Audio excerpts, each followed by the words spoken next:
personal care and hospital services. Currently an executive at Mercy Hospice, she integrates coaching into healthcare leadership. She is training as a master practitioner of coaching, emphasizing conscious leadership to enhance healthcare environments. That was an amazing bio, Colette. You can continue with your presentation. Thank you. It's wonderful to be here. I did have my presentation here a minute ago. It just seemed to have disappeared. Okay, I think I can retrieve it. Thank you. Wonderful. Thank you. It is my absolute pleasure to be here today. What a wonderful opportunity. And I've already been inspired by the first couple of speakers that we've had today. And I'm sure there's some really exciting things to come ahead. Thank you. I really enjoyed the session around power of financial independence for women. And I think that is a real reminder of some of the challenges that are still around today for women. And it is inspiring to hear that women are really working hard to actually make it better for themselves. Also with Cecile on Women Who Inspire Women, and what really also struck me was that you featured somebody from New Zealand, Boss Girl. I'm actually coming to you today from New Zealand. So it was wonderful to see that New Zealand does make it on the world stage, even though our country is very small and at the bottom of the earth, so to speak. Being conscious in everything we do, leading in our work and in our life, is a journey that I have been on for a little while now. My name is Colette Parr-Owens. I am the founder and director of Peak Performance Mindset and Development Coaching. I also hold a role in an NGO in healthcare. So I do lead a team of people, and I also have a coaching business. What I'll share with you today is a combination of work from the Conscious Leadership Group, which is where I gain a lot of inspiration, and also from my wider reading and my practice as a leader, and also through my coaching practice. So regardless of your role, whatever it is you do, you will be a leader. You are a leader in your own life and also a leader in your professional life. And I would just like to pose a couple of questions to you because I find this very interesting and really curious. So how conscious are you about the way in which you lead, whether it's your personal life or your professional life? How aware are you of your actions, your behavior, the words that you choose, the language in your conversations? What meaning do you assign to situations, and especially when those situations don't go well? And most of all, who's taught you how to lead? It's generally not something we get taught, not certainly for our own life. And I do see lots of people in the professional world who are absolute experts technically, move into a leadership role and then find it very difficult. And often we'll just lead in the footsteps of our predecessors. So, why conscious leadership matters? Well, it's transformative. There's a cultivation of greater self-awareness, and you'll hear me refer to self-awareness throughout this presentation. Conscious leaders tend to be less reactive and more responsive, trusted more by teams and others, authentic and inclusive. Decision-making is intentional. And when you're conscious about what you do, you're comfortable with not knowing. And that comfortableness in vulnerability and not knowing helps people to trust you more because they see more of an authentic person.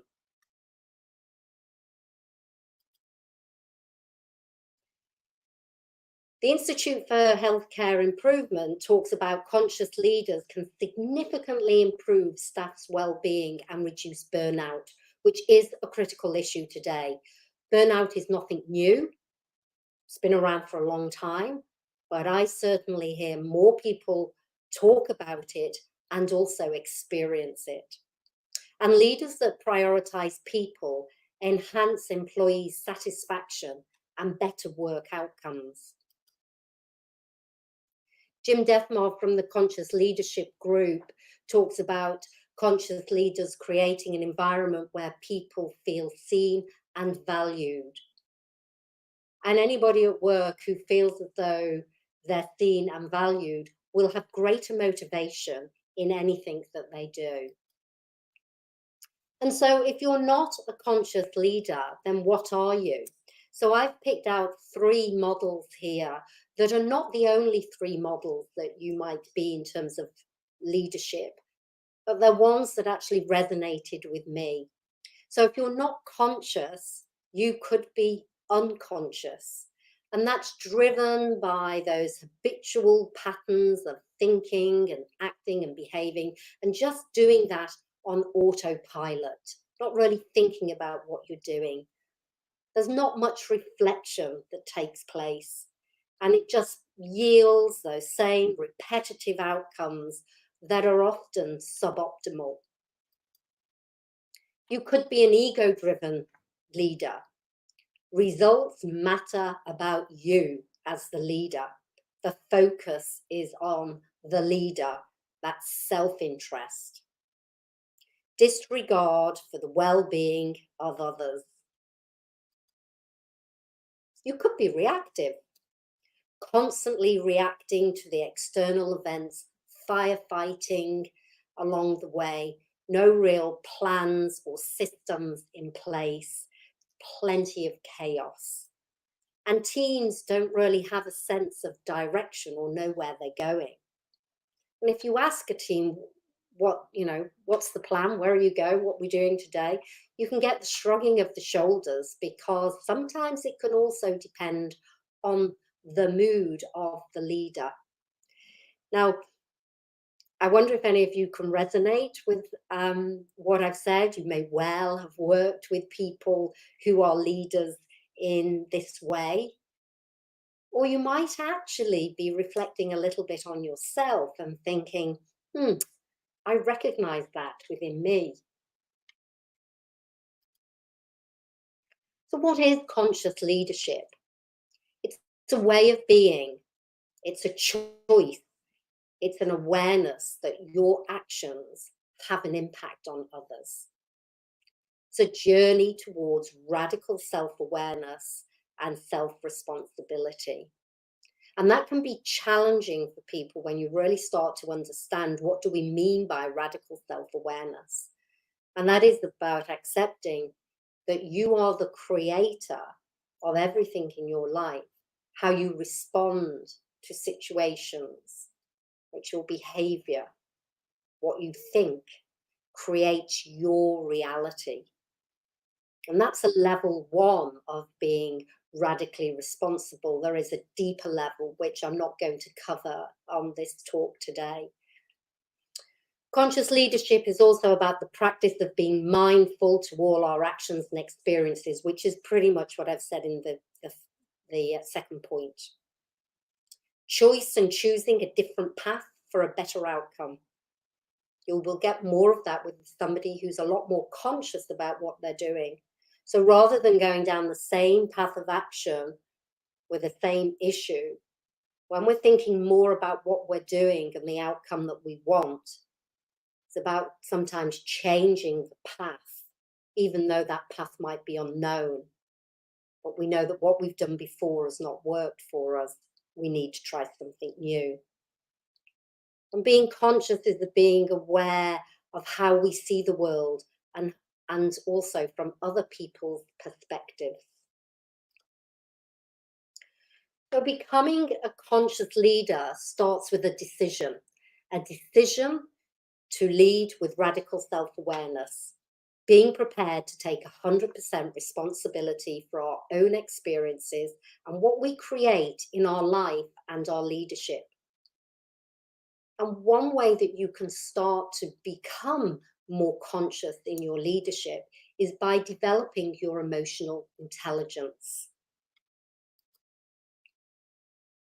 So I've put 5 pillars up here. There is a lot of literature that talks about emotional intelligence.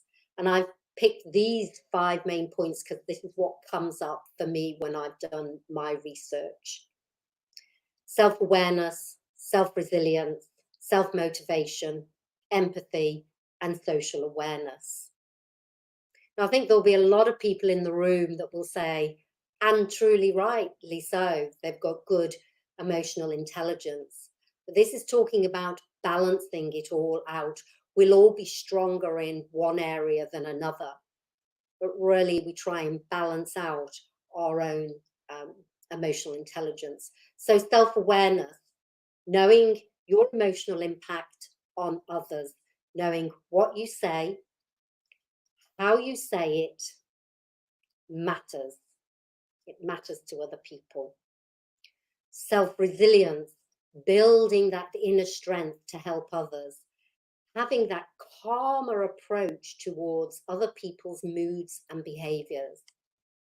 And it'd be fair to say for myself that I was probably somebody who reacted quite a bit. Now I'm working on being much calmer when things don't go well, or I get surprises, or things aren't as planned. I have a much calmer approach to what I do. And I've noticed that that also reflects on my team as well. That's self-motivation, staying driven by being motivated by yourself rather than external factors. And we will do that a lot with that if-then situation. So if I get promotion, then I'll be happier, or I'll be more motivated.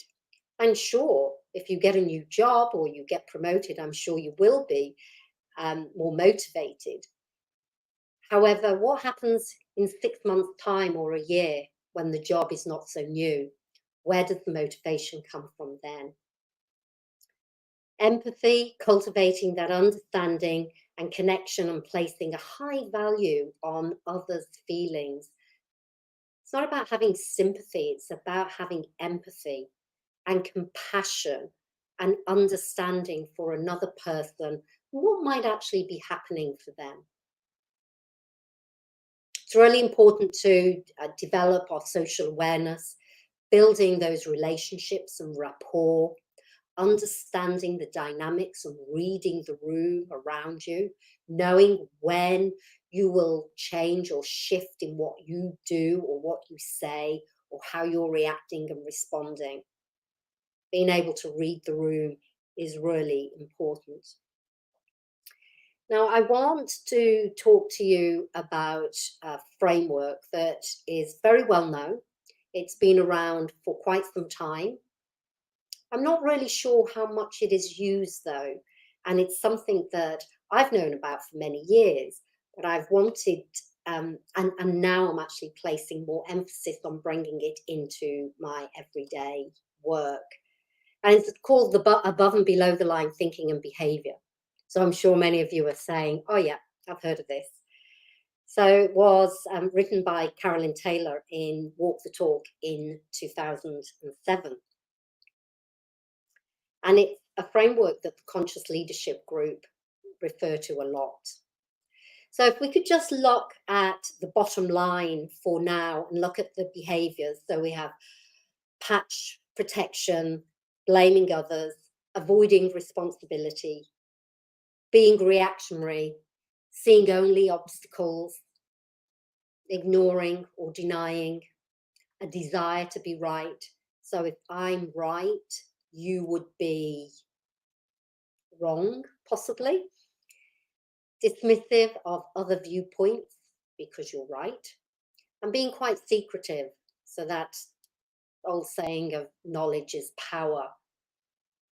And There would have been a time where I would have thought that was a great thing to say, but today I don't see it in the same light. If we look above the line, somebody who takes responsibility, seeks to provide and receive feedback, is open, finds solutions, is curious, looking for better ways, sees possibilities, encourages others. There is a desire to learn, and they ensure that there is transparency.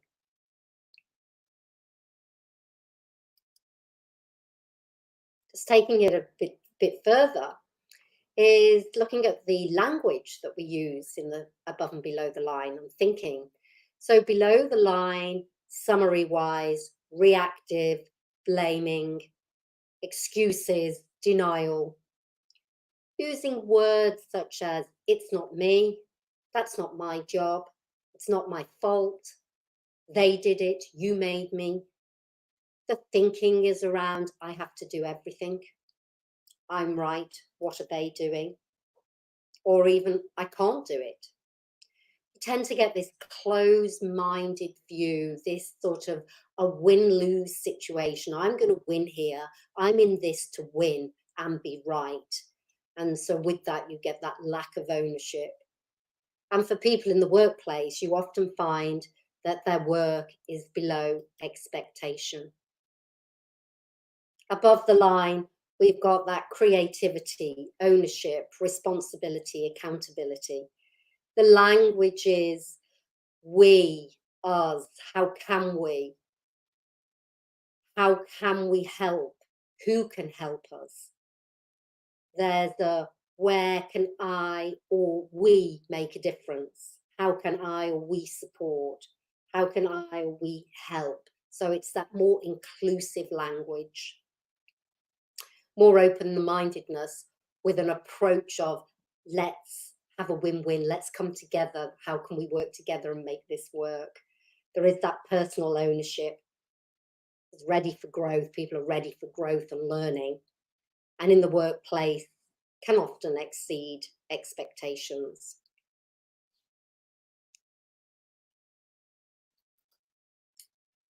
So what I'd just like to do for the moment is just ask you to pause for a few moments and have a think about where, with a situation that might have come up for you, whether it's at work or home or both, something that perhaps has not gone well or you haven't liked the outcome or the decision. Where do you operate from? Just being honest with yourself, where do you tend to operate from? And of course, all the points on this slide is not everything that's below the line or indeed above the line. This is just a snapshot of what those behaviours are. So if we just pause for a moment.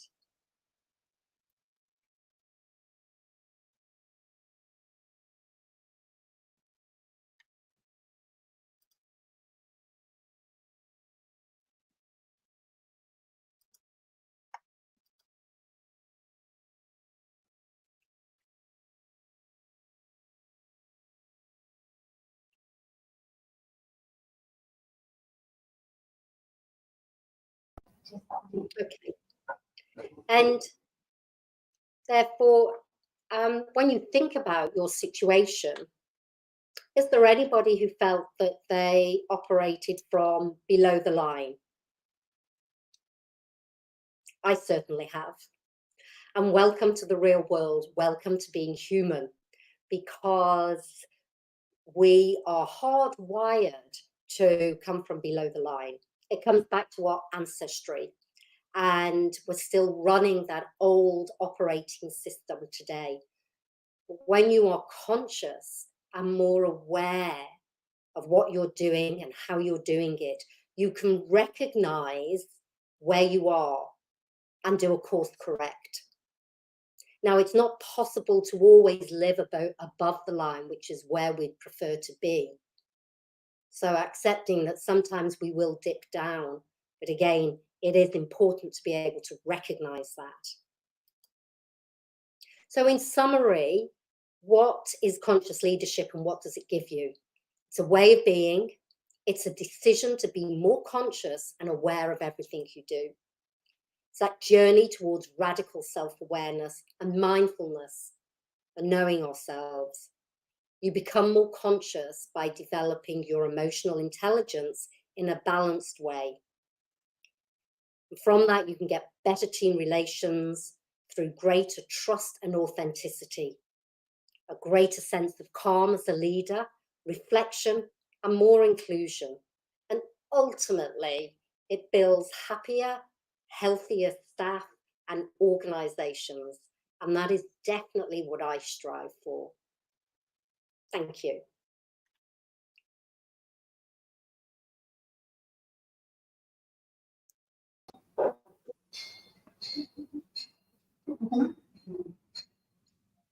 That was an amazing presentation, Colette.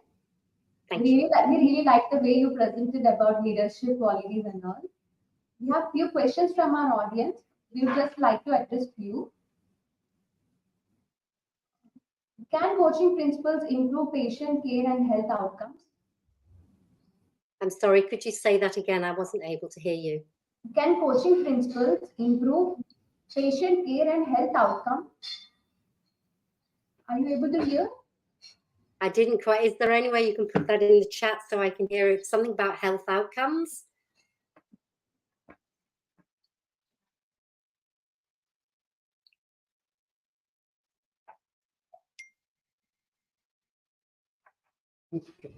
Can coaching principles improve patient care and health outcomes? Sorry, I'm not seeing anything.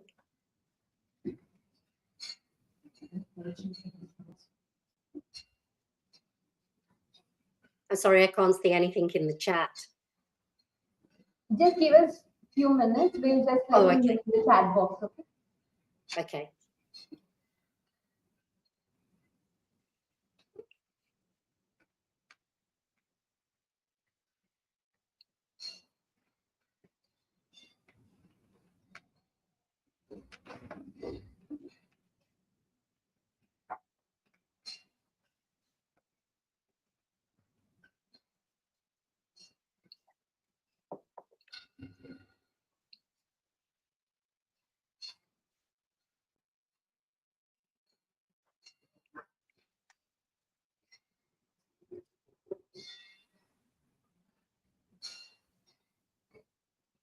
Yes, thank you for that. I can see that. Can coaching principles improve patient care and health outcomes? Yes, it can. What I do with my coaching, I work with leaders. And so this is all about working on yourself. And I do believe that by working on yourself and improving how you do everything you do, then your leadership in the workspace does just fall into place. So working with patients, if you are a great, you're comfortable in yourself and you're reflecting on what you're doing in your practice, then yes, you are going to have a better interaction with your patients and be able to have better health outcomes. Thank you for that question. Thank you, Colette. Hope our audience got their answer. We will have to join you for the next sessions further. Thank you.